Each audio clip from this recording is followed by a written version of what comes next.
Hi, Nicole. I want to hold you over and I'll tell everyone we're going into the news tonight. Epstein fallout. I got all that stuff going on. There's always a lot going on, but I've been listening to your podcast. You had Jimmy Jam on and you had this great convo. Both, I loved hearing his thoughts about working with Prince, everything he's done, but also hearing another side of you, honestly, because you were talking about how music transports you to a room and just what you want to learn from him, how cool you think he is as a person.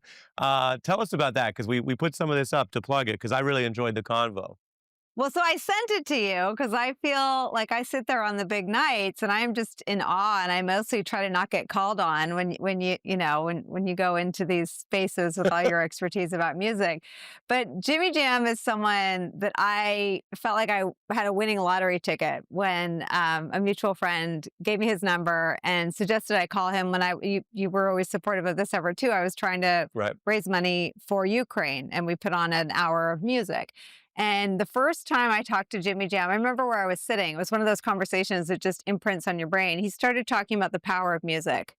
And it was sort of coming out of COVID, going into the war in Ukraine. There was so much suffering at home. There were so many places that art and music could sort of turn its healing powers. But Jimmy Jam didn't look at it as we could do this or that. It was about sort of the magic of art and music to bring us together and lift us up. And he's so cool that it didn't sound as cheesy as I just made it sound, which is why I have to listen to the whole podcast.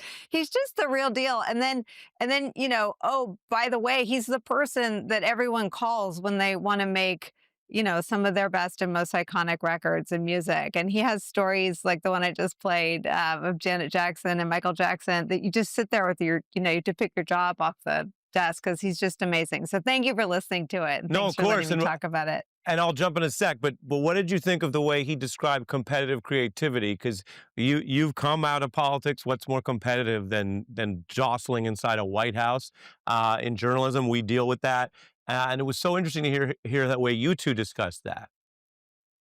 Well, what I love was his story about how Janet, kind of got out of it. So she said, "Oh, I need to rest my voice," and she got herself into a space where she felt like she could be and do her best. And so, what I thought, I'm always looking at true artists and creatives to see if there's anything I can pull into my own life and try to apply. And what's amazing and what Jimmy is to Janet is this safe, beautiful partner and collaborator. Hmm. And I think it speaks to where we do our best work, I think, is when we're all together and it's that same thesis, right? You create a safe space and everyone feels confident enough to be their most honest, to sort of cut to the bone of the truth. And if there's any sort of tortured parallel between what he creates, which is beautiful, and what we do, which is not always beautiful, it's that the truth sort of Hmm. undergirds all of it. That makes a lot of sense. I had it in my earphones. I know your voice, I would say decently well, like a lot of MSNBC viewers. So I have your voice, I have his voice. I was going about my day listening to that, enjoyed it. Thank you so much for Congrats. listening. Thank Thank you. you, of course. Thanks to Nicole Wallace. We have it up on the screen. You can check out the best people now. Turning to the news, we begin with the ongoing MAGA meltdown and Donald Trump truly having the problem with his base that some said he would never have over anything. Well, here it is. And Trump is flailing and failing, really, to quiet the Epstein story. MAGA, pundits, influencers, Fox veterans, people with large followings are revolting. They are not going along with Trump's demands that something he and his allies pumped and fed forever should suddenly go away because it's inconvenient for them. Now, both Trump and Mike Johnson are throwing this hot potato, though, and trying to get it back on the desk of the attorney general. It's going to be up to her. Whatever she thinks is credible, she should release. I'm for transparency. We should put everything out there and let the people decide. She needs to come forward and explain that to everybody. You can see the talking point forming as if this is all only up to an attorney general. And she did stoke interest in this, but Donald Trump himself long claimed that he would release this. And given the other controversial ways he's reached into the DOJ to get things done, obviously he could order more evidence out right now. He's not doing that. He's blaming his own employee. She now has been forced to speak out. Today, our memo speaks for itself, and we'll get back to you on anything else. We'll get back to you. That may not do it for the MAGA fury. House Republicans, meanwhile, have been dragged into looking like they're defending the lack of transparency because Democrats did jump on this issue and push forward an idea where Congress would try to get involved in having more released, and Republicans blocked that. The amendment is not agreed to. And I think most of us believe what's appropriate will be released when it is time for the president to release it. You'll notice even the Republicans in Congress are aware it's up to President Trump to make this call, not just his AG. But his AG is overseeing this effort, which is poorly timed, at least for the Fuhrer facing the White House, because this is, of course, one of the key co-conspirators, Jeffrey Epstein confidant, Ghislaine Maxwell. She's already been convicted. She's in prison. But the DOJ is trying to get the Supreme Court to reject hearing an appeal of her case, which, of course, could involve other information or disclosures. So again, the DOJ, while it's common for them to defend their convictions and not want another layer of review, this also runs right into Trump's big problem. The MAGA anger is only getting louder. We're all on stage demanding the release of the Epstein client list. Either Pam Bondi is royally screwed up. I mean, she has. That's not in dispute. She's royally screwed up. And the president is just forgiving her. Pam Bondi needs to go at a minimum. It is Trump and it is his advisors that have gone with this narrative of them just saying, forget about it, move along. She's lying either way. This is the #1 motivating issue for the base. There is something there, and it's being covered up, and the president blessed it. If that base feels like you're betraying them or not telling them the truth, then they're not going to like that. We are not falling to Jedi mind tricks and gaslighting. That's just a sampling of a heck of a lot of people who've suddenly decided that while they've long supported Donald Trump and defended almost everything he's said and done in public, suddenly now they're concerned that Donald Trump is lying. They don't like that the government doesn't seem accountable, and they certainly don't appreciate and aren't responding to Trump telling them to just be quiet. Now, that is part of where this anger is going. We're also seeing how bothered Trump is because we've talked before about his approach to PR and reaching out online and digitally because the world of politics has continued to change as the world's communication structure changes. Well, there's reports that he personally reached out to Charlie Kirk trying to quiet the criticism. Now, this podcaster says he's done talking about Epstein because of the call. Honestly, I'm done talking about Epstein for the time being. As conservative influencers were eating their own about Epstein. Even though there are unanswered questions about Epstein, it is in fact time to move on. I'm going to trust my friends in the government to do what needs to be done, solve it, balls in their hands. Just trust the government. Even when they tell you the conspiracy theory that they were long going to crack and solve is now something they're just going to defend and tell you to look the other way on. So you can see just some of how this is playing out in real time. As for the quieting of the story, Fox News is changing gears. You can see the comparison here, playing up outdated old sort of Biden references rather than the current Epstein controversy or the new Trump DOJ memo. In the larger culture, the story has stuck. Take a look. You can't take this away from your base. That is MAGA's favorite conspiracy. What are we going to find out next? That immigrants aren't eating cats? Trump brings up Hunter Biden's laptop as a reminder for all of us not to dwell on old conspiracy theories. Also, are you really to believe anyone in the world could have the Epstein file on their desk and not immediately take a peek? I mean, who has that kind of restraint? Here's the list of everyone who went to Epstein Island. Well, sadly, it's 5 p.m., so... The jokes land because everyone's heard about this. The hypocrisy sticks because even your favorite MAGA friend or uncle or old colleague who's pure MAGA has heard what I just mentioned. There is the view of the broken vow. We can play it for you coming up tonight. Donald Trump saying he would do exactly the opposite of what he's now doing. There's the concern that he's lying, which we've seen on many issues, but on this one, MAGA seems to care.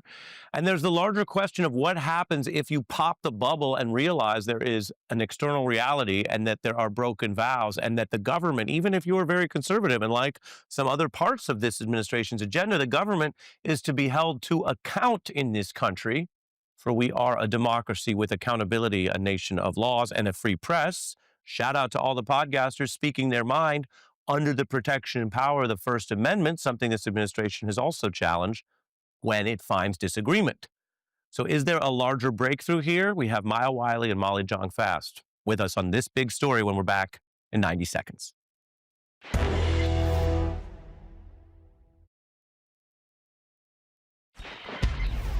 There needs to be more transparency on this. And I think that that will happen. I believe that there will probably be more coming on this.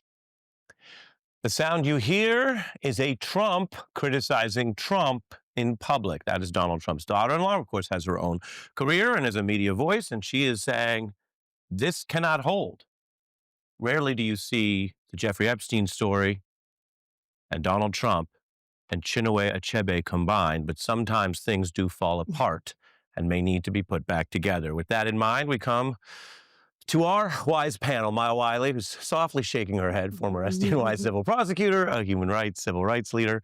Molly Jong-Fast from Vanity Fair, MSNBC contributor. Her new piece is Trump Loses His Grip on the Base Over This Story. Molly, why? And why does it matter even for people who are less fixated on this old case? So I think it's interesting that clip you just played about Lara Trump, because Lara Trump, there's a lot of talk that she wants to run for the Senate in North Carolina.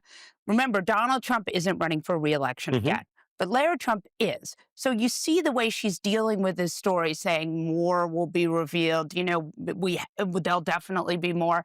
And what we see is this is her way of trying to spin this. I mean, look, I would say it's this. You said, you know, if you elect me, I will bring down the deep state, right? There was a lot of the MAGA universe kept saying, you know, we will show all of the mysteries that the deep state is hiding from you. Remember, it's going to put out the JFK, JFK assassination stuff. There was a lot of buildup to sort of, and now they are the deep state. Right? They are in control of all of the levers. They caught the car, they criticized the man, quote unquote, and they are the man. Right. And now they're saying there's nothing to see here. It's very hard for me to see how the base lets go of this when they have worked so hard to stoke these very same things now that they're saying they should forget about. Yeah, and Maya, just to remind folks, I'm going to show some of the times Trump made these type of vows last year.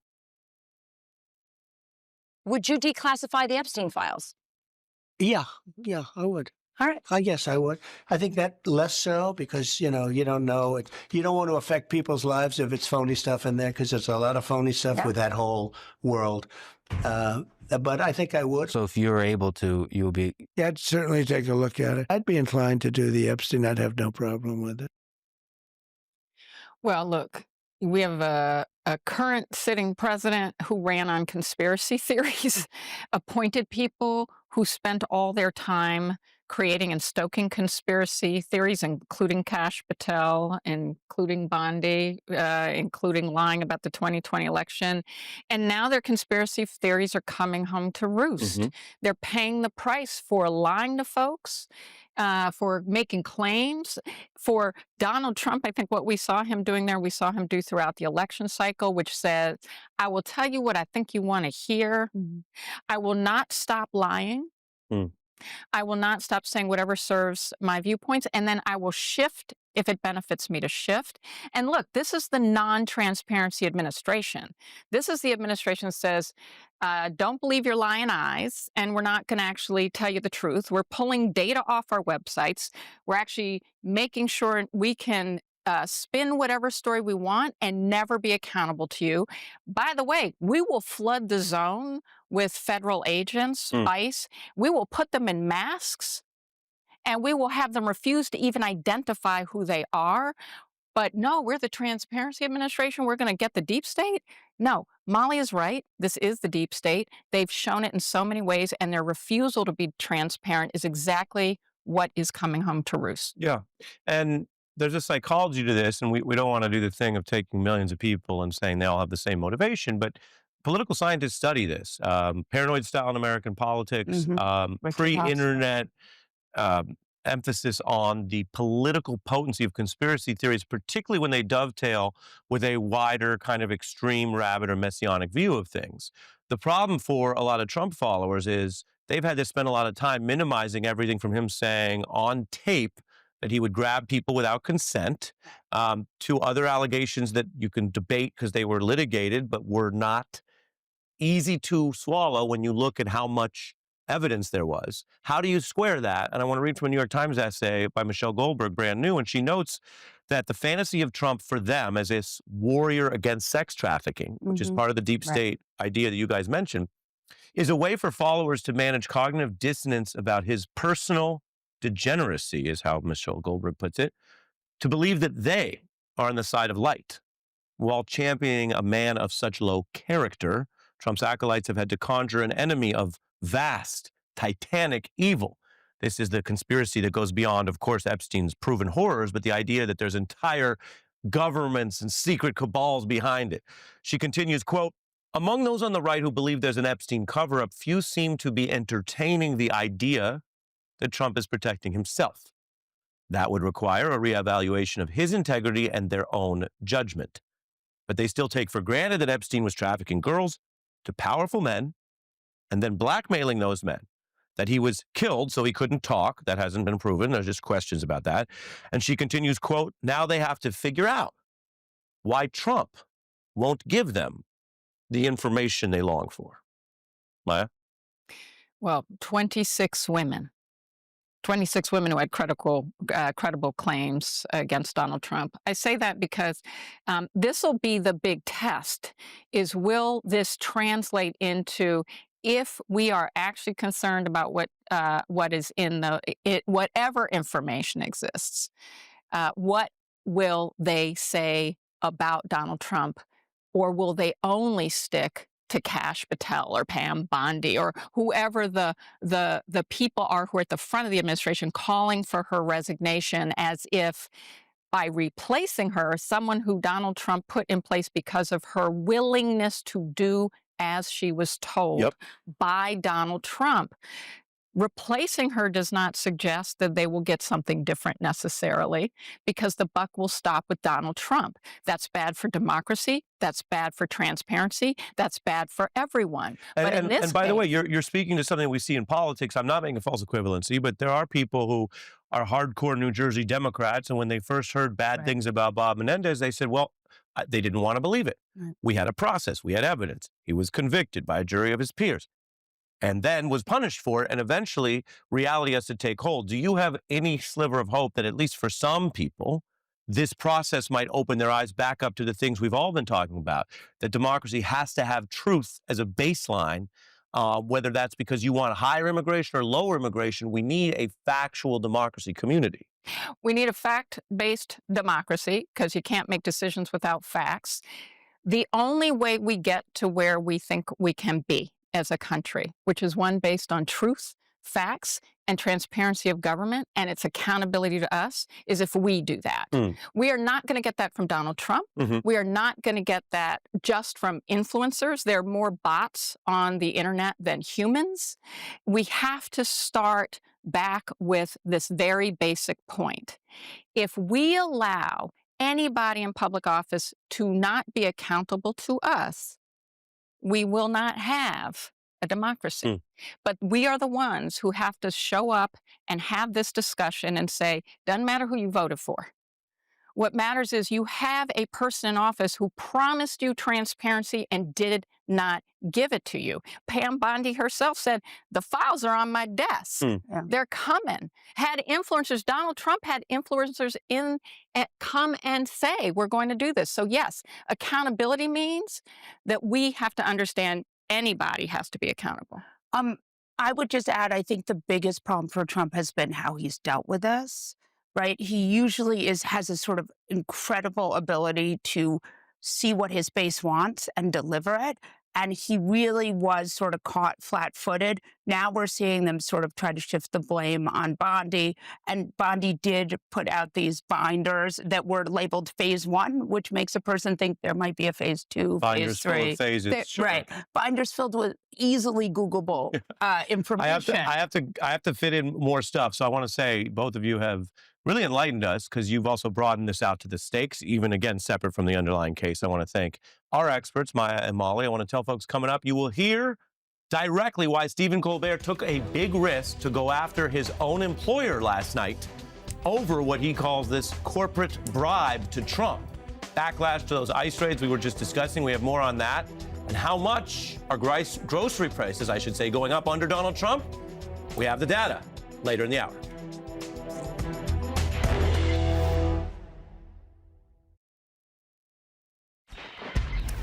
There are a lot of stories right now. I mentioned that in our lead with Nicole Wallace. How do you talk about this, if not that? Well, we're still keeping an eye on Donald Trump's trade war. He blew past that self-imposed deadline for 90 deals. He has about 2.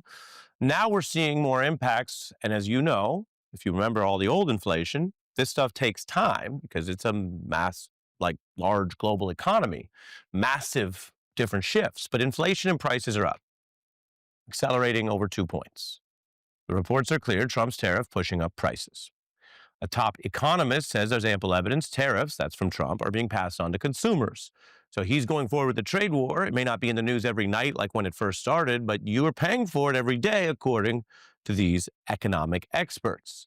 Grocery prices up another 3 points. But since last year, if you use ground beef, it's up 10%. Roasted coffee, we use a lot of that in the newsroom, 12%. Eggs, as you may have heard, are up by a whopping 27%. That's the raw price. If you go out for brunch or something occasionally as a treat, well, it goes even higher. Remember, what Trump ran on, sometimes to great political effect. It was all about the things right now he is failing to do. Bacon is through the roof. They're all through the roof. The milk, everything is bad. And we're going to straighten it out. We're going to bring prices way down so that everyone can afford groceries, a car, and a home. Common sense. People can't afford their groceries, and they're going to be affording their groceries very soon. Very soon, he said that after winning this election, but it's not what's happening, you see here. So where do we go? Well, Trump has been delaying the tariffs that are even higher or more severe, which would cause even more of these kind of price hikes. The question, as always, with reality, and this is something we study as journalists, is if the reality is this, but it's covered or it's off camera, then people don't hear about it. But eventually, this will still catch up with people because, as mentioned, the prices are out in the real world, even if it's not in the news every night. Now, abroad, we have the Kremlin saying that Trump's threat to tariff Russia is just a theatrical ultimatum, a bit of shade from a Putin government that's often more warm towards Trump. Wall Street calls him a chicken, which is a punchline now. Trump always chickens out. Yep, Trump was like, oh, it's more like pizza. President is awesome. Master 5-piece family meal.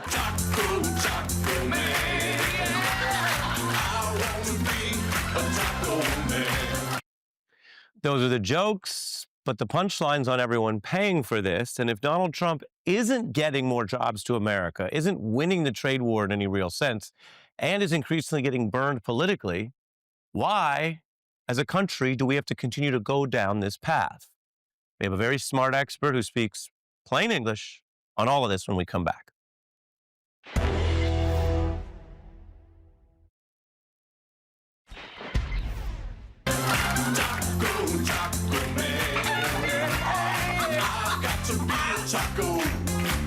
Hey, he wanted to be a macho man. He got Taco Man instead. A lot of talk about Taco Trump, saying that he always chickens out. We're joined by Justin Wolfers, the public policy professor of economics at U of M and host of Think Like an Economist podcast. Welcome. Hey, Harry. Are the tariffs raising prices here at home? A little bit for now and a lot more in the future. So just to explain that to viewers at home, the first of the big tariffs came in April. They didn't apply to goods that were already on ships. It takes about a month for a ship to get from China to the US. Then they have to get through customs. So that takes us from April to May and then May to June. And so this was the June data. So we're just starting to see it in things like apparel, appliances, and the like. But given that the big tariffs actually weren't even on back in April, then there is that 2-month delay, and then stores have to decide whether or not they want to change their prices. You were extremely accurate in saying this is going to play out a little slower than I think a lot of the news media are ready for. Yeah. And the Trump side was give us 90 days so we can get these deals done. We're past the 90 days. From an economics view, why are we continuing down this road? It seems that if there were any kind of fast or gettable deals to be done, they did not happen. Right. So, in the clearest possible terms, what's happening now is we had the April tariff announcement that he called Liberation Day that led markets to melt down and every economist in America to start predicting there was a high chance of a recession. He backed off and said, I'll get 90 deals in 90 days. 90 days just passed and he got 2 frameworks, 0 deals. Why are we here again? Well, the 90 days ran out. And I had hoped, because I pray for good economics sometimes, Ari, that he would back off. But actually, more or less what he's done is he's either gone back with the same tariffs on most countries, or in some cases, he's actually gotten a lot more aggressive. So if you didn't like Liberation Day Part 1, Liberation Day Part 2, the summer rerun, is no less boring, but actually even more painful. Yeah. Well, sequels are controversial for that reason, as you may know, in general. When you look at the banks, they're tracking this. Goldman says that the vast majority, 70% of the tariff costs will be borne by the U.S. consumer. But I wonder if you could speak to the gap between the raw numbers and the perception. I alluded to this earlier. If it's slow enough and we're in this polarized information environment, does it actually create the awareness and the countervailing pressure on the administration? Or does it sort of seep out over time and does not saddle Trump with what, for example, did hurt Biden? Whether you think it's fair to blame him or not, people were well aware of high inflation. It was higher than it is right now. And that caught up with that administration. Yeah, so I think what we learned from Biden is when people pay higher prices at the supermarket, you can have as many liberals on TV telling you it's not a problem, but they hate it. And that's going to play out for Trump. Now, there's a second factor in the way Trump does policy, which is he listens very, very closely to Wall Street. So we saw that play out one way back in April, which is he announced an absolutely horrible policy. Wall Street tanked, and then he backed off. That's what led to that whole taco, Trump always chickens out remark. Now, what's happened is Wall Street now believes Trump always chickens out. Now, we don't know about always. We know that he's done it once. And in fact, if you look at other policy domains like immigration, he seems to be doubling down, if anything. And so as a result, Wall Street believes he's going to chicken out. Therefore, Wall Street's not tanking. Because Wall Street's not tanking, Trump's not chickening out. And that's what really worries me, which is making policy by listening to Wall Street is a bad idea. And it actually makes that feedback loop. He's sort of broken it. And I'm worried that he's actually going to keep going and actually charge these tariffs. Right, because as you say, Wall Street has priced in the expectation of the chickening.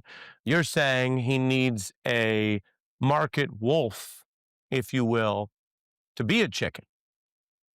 Wow, we're really getting into the farmyard animals. And maybe, I'm going to try and add to that. Maybe it could be a few big corporations, a few pigs with their snouts in the trough, depending on which pigs they are. Some of them are going to be helped by tariffs and are going to want assistance.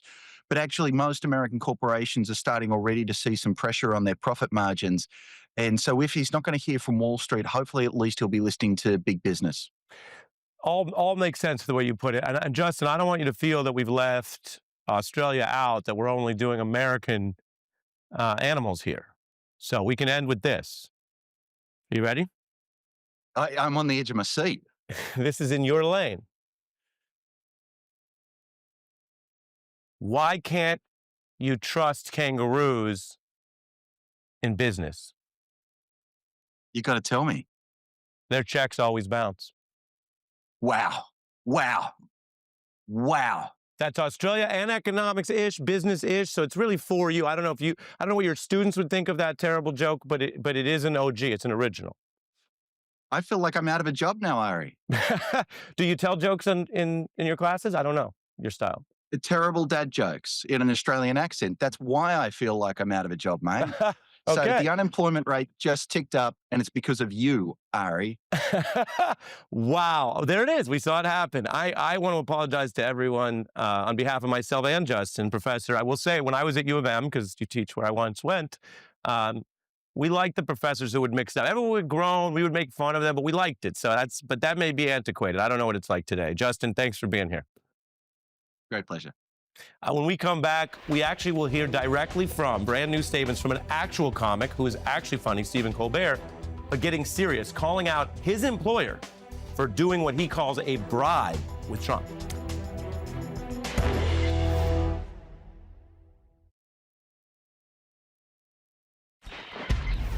Critics say President Trump's abuse of government power to influence or censor the press, including his critics, amounts to a kind of extortion out in the open.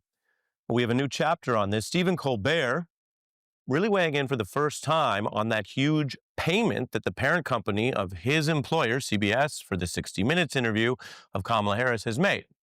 Now, Colbert is back on the air, and this is no easy feat. He's talking about his own bosses at the highest levels of the company and joining in the criticism that we also already heard from some of the most peerless kind of top journalists at 60 Minutes. While I was on vacation, my parent corporation, Paramount, paid Donald Trump a $16 million settlement over his 60 Minutes lawsuits. As someone who has always been a proud employee of this network, I am offended. And I don't know if anything will ever repair my trust in this company. But just taking a stab at it, I'd say $16 million would help. There's humor there, and Colbert has long walked this line of not wanting to be seen as some sort of constant political propagandist. He's sort of poking fun at himself while dealing with the seriousness of Paramount settling this case with the government approving its merger and that looming in the background. The issue that led the 60 Minutes chief to quit in protest, which then we heard in a rare rebuke from CBS Scott Pelley, one anchor, correspondent for 60 Minutes, longtime journalist, totally nonpartisan, but he spoke up at that time.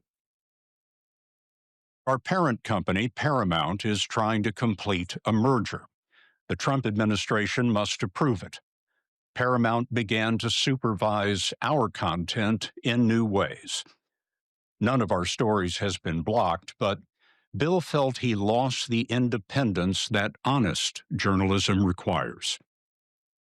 That is about as clear a statement you can get from the top on air that the new corporate overlords were interfering with what they viewed, the journalists viewed, as honest reporting. Colbert, using his own voice and tone, says, look, this was, in his view, clearly a bribe.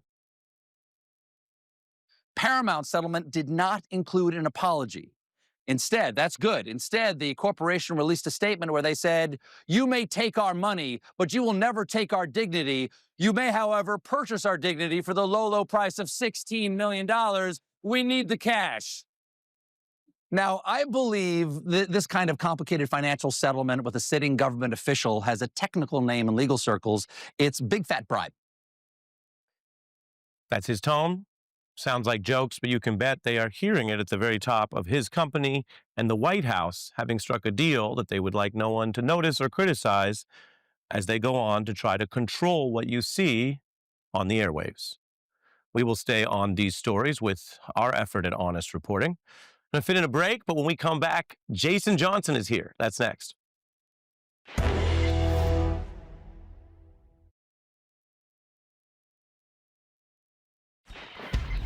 We got a good one for you. It's time to fall back to incredible guests. The legendary U-God, founding member of the hip-hop collective, the Wu-Tang Clan. I know Jason's more excited for him than, well, anything else today, and that's okay. Let's take a look. My hip-hop will rock and shock the nation like the Emancipation Proclamation. The big torch flaming, we burn so sweet, the thrill of victory, the agony defeat. Steel cage confidence, burning on the floppiness, swerve the metropolis, my whole team in back of me. Open your eyes to a glorious view, so scenic, the chosen few, witness the slow rise of the Wu-Tang Phoenix. Wu-Tang still rising. They're doing a big tour. We just heard from RZA about that, and we're excited to have more Wu members here. U-God as a solo album singer coming out this fall. And the signature drink, Venom, out now, which we were just discussing. You can see it right there. We'll get into that. Our other guest, of course, Jason Johnson, MSNBC analyst, also fills in right here on the beat, and we appreciate him every time doing his journalistic, professorial, classy best. Don't forget, Kenny G loves him. it would be two-part for him. It would be a part that would go,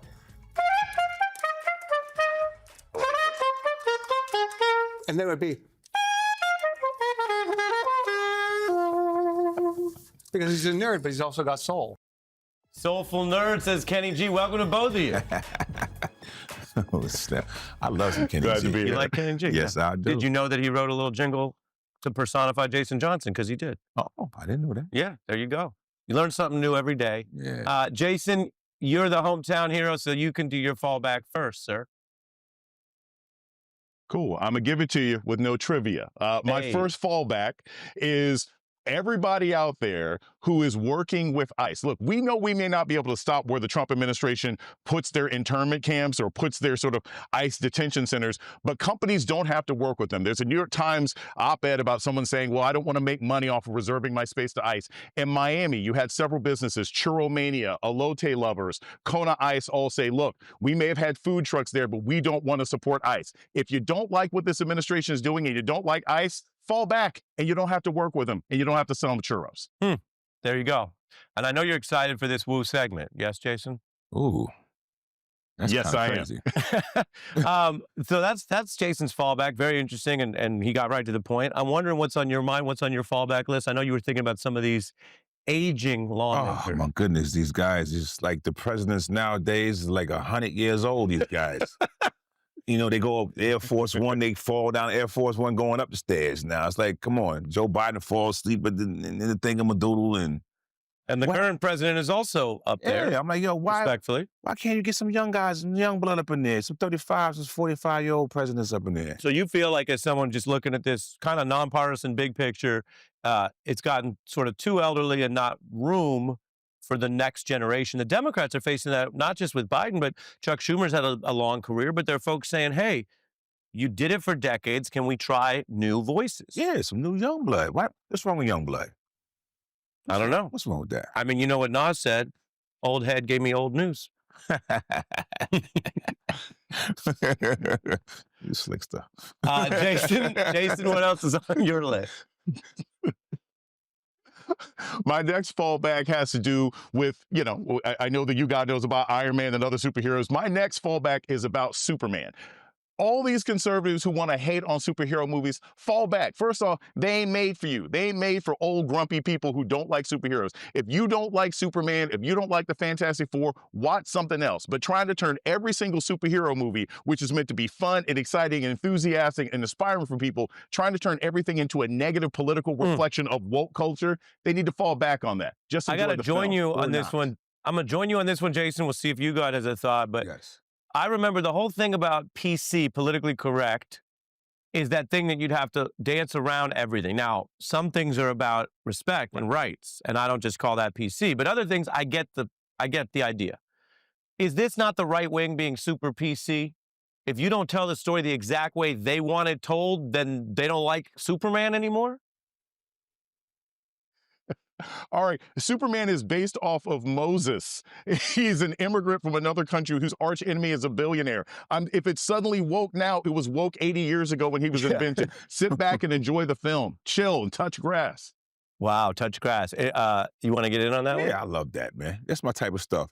Me personally, superhero movies have always been good for kids to get away and to aspire to be better than themselves. You know, It's not about the story. It's about the origin story of maybe coming from humble beginnings and get bit by a spider and then get superpowers, you know, or going through some type of traumatizing event. And then next, you know, you can climb a wall. Come over the adversity, yeah. It's adversity. So I like them. Yeah. I like all stuff. And you're an artist. Isn't it strange when people, instead of saying, oh, I like that, or that wasn't for me, and there's all these choices, isn't it strange for someone to go, as they did here, to the Superman creators? It'd be like someone coming to you and being like, actually, you should play the violin. Actually, I would prefer different music. And wouldn't you want to say to them, cool, go listen to the music you like? That's right. That's right. Freedom of speech, right? Yeah. A freedom of choice? But it's strange. Yeah, freedom of anything. It's strange to go to you and be like, no, actually, you should have changed the Superman movie and you shouldn't do hip hop. It's just, I think, a strange energy. Oh, man, these people, humans are getting on my nerves. What- human functions, humans just drive me What crazy. bothers you in New York? I know you love New York and you grew up here, but we had flooding on the subways. We got people crammed in. Anything that you think people need to fall back on in New York City? In New York City? In New York City. Well, I've been living in New York my whole life. Yes, sir. And I've seen things come and go. And a lot of things have fell back. Well, the city ain't as wild as it used to be. Sure. 42nd Street is the Waldorf Astoria compared to how it used to be. Respect. So the fallback, I think, is already in motion. Yeah, kind of getting the city in that good place. I hear you on that.